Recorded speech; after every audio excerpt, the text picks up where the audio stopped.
Welcome to Mystara. Get ready to go down to the world below. This is a comparison video, as today I'm answering some questions that keep popping up and to stop some misconceptions about our least favorite tourist attraction, the world below. How is this different from the Underdark? What happened to all the drow? Why can't I walk from Glacier to Thyatis using the giant cavern network that runs underneath anything? There's been several comments in past videos, and it's time to answer those questions. I'm Mr. Welch, and it's time to go spelunking. First, we have to define what the world below is, as this is Mystaran, so its lore is a bit of a mess depending on which book you read. Even the name varies, but in Orcs of Thar, where it's given the most attention, it was the world below, so that's the version I'm using. It is a large cave complex centered under the Broken Lands, stretching as far as Glantry and Darrican. There's also a series of caverns under Rockholm that aren't apparently connected. If they are, the various passages haven't been discovered yet. It's hinted that the world below is found wherever there are mountains, but that would turn it into a world-spanning region because Mystara loves its peaks, and that contradicts statements about its limited scope. The Underdark is found in the Forgotten Realms, Greyhawk, and Eberron, with variations between the three. The one thing they all have in common is drow elves. But Eberron's Underdark, called Kyber, has substantial differences. These are world-spanning, or at least continent-spanning, cavern networks filled with all manner of evil creatures and often portals to other planes.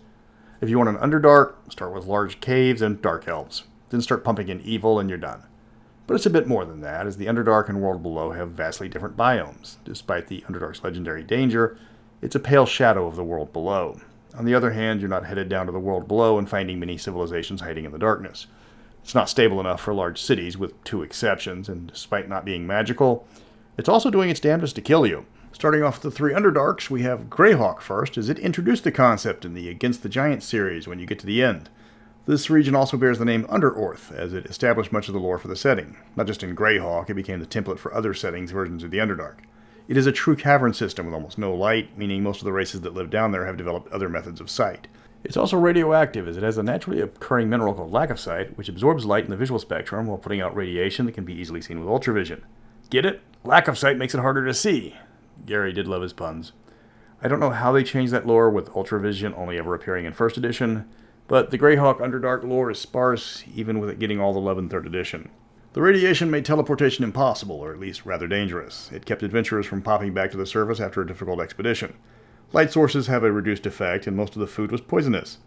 In all, it was a giant super dungeon meant to tax adventurers to the limit. It's the kind of unforgiving hex crawl that keeps modern Wizards of the Coast designers awake at night wondering how they can nerf it. Out of the Abyss.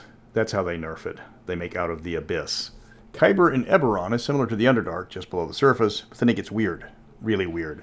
As Kyber represents their underworld as well. This is where the outer and inner planes tend to merge with the prime. The further down you go, the more reality goes sideways. You can travel from the surface to one of the cities in Kyber just fine, but you're passing into a different plane where your location resides.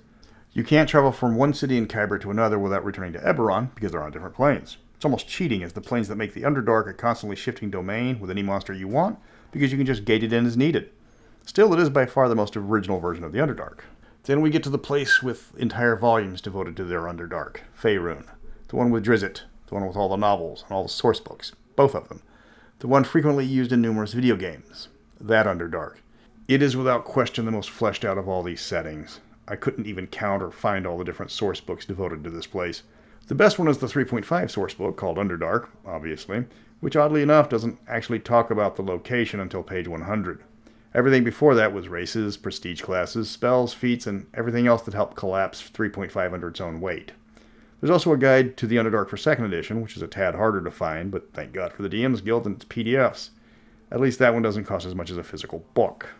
The Forgotten Realms Underdark is vast, with most of the regions mapped out. It's by far the most populous of their versions, with entire nations present, though most settlements are more like city-states.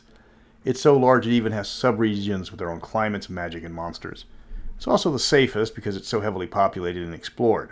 That does take away some of the mystery, but some people like everything to be explained for them. The Forgotten Realms is the best option for that. Nobody else even comes close. That's not to say you can go for a stroll. For the most part, people living there are the threat, not the land itself. Think underground 1970s New York City. The Underdark also has the same magical radiation as Greyhawk, though from a different source. Here it's called Faerun. Instead of coming from magical stones, it's the residual energy left over from the creation of the Underdark. It has similar properties to Greyhawk's version, namely jacking with teleportation and making divination magic unreliable. The Underdark sourcebook says teleporting more than a half a mile is dangerous, but lists Dimension Doors as one of the spells you can't trust, which doesn't have anywhere near that range. And I wasn't kidding about it being difficult. The DC for casting teleport in 3.5 was 35, which is beyond the means of all but epic level characters to achieve with any certainty. Spells like Teleport Without Error only have to make a DC 25 save, which isn't much more of a comfort. It also gives a +4 bonus against divination spell saving throws, which is nice, but not as dramatic.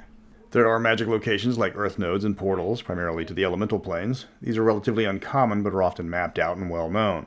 There's even a graffiti chart for the portals hinting at where they will take you. The area is filled with all sorts of magical minerals called magimorphic rocks in the Underdark guide. There's also magical fungi and naturally occurring spell effects left over from various sources.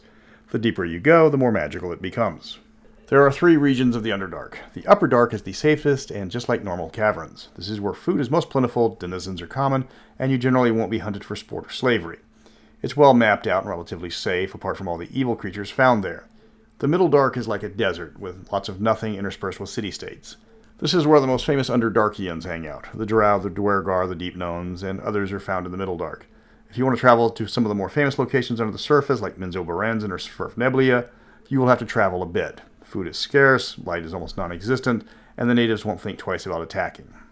Then you get to the Lower Dark, which is practically another plane of existence. Magic permeates the lowest areas here. Water is rare and always guarded. The only food is acquired by cannibalism.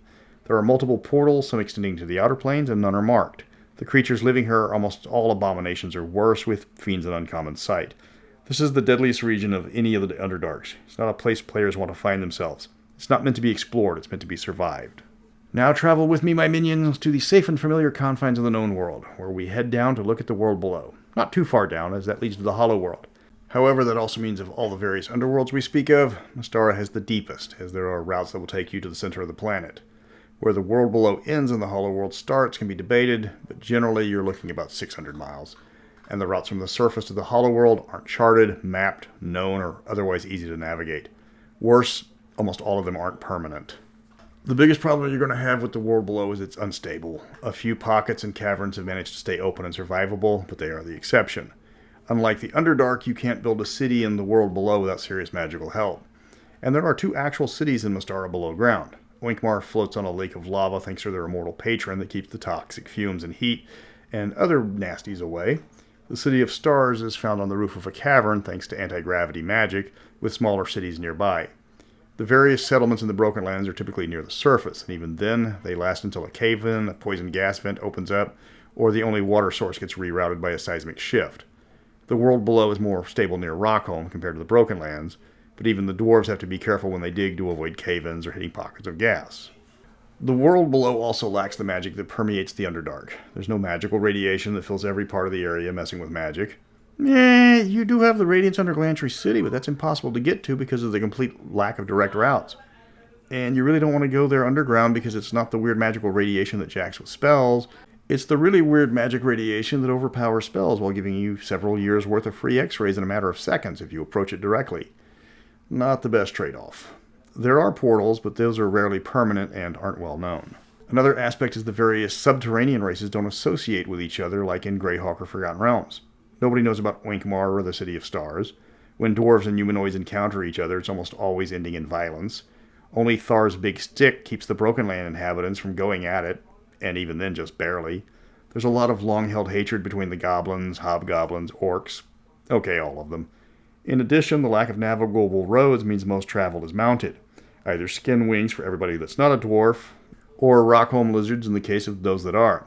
It's hard building bridges across rivers of lava, especially when you don't have magic to stop the heat convection. There are monsters found in the world below naturally, but it's not like a rogues gallery where you have them lined up as neighbors. The fact that few things can survive down here makes sure of that. There's a lot of fungi, as you would expect in a fantasy underground, but a good chunk of them are poisonous, and a few of them are even hostile. Almost all the creatures are found close to the surface, but a few, like the deep Glorant or Geonids, are known for living far below everyone. After a few miles below ground, the food sources tend to dry up, though water is not hard to find. If you're lucky, it's not acidic or boiling. If you're unlucky, it's going to spew a massive geyser of carbon monoxide, and it's time to make new characters. Now you know the difference between the various Underdarks and the world below. The world below's unstable geography makes a large number of settlements impossible. There's also a lack of pervasive magic and impossible to navigate terrain, keeping it from being populated or mapped out as the Underdark. Next week we're going on a tour, checking out the layout of the Princess Ark, our favorite airship. But until then, remember to take an elf with you when you go cave exploring. They can carry a lot more than a canary.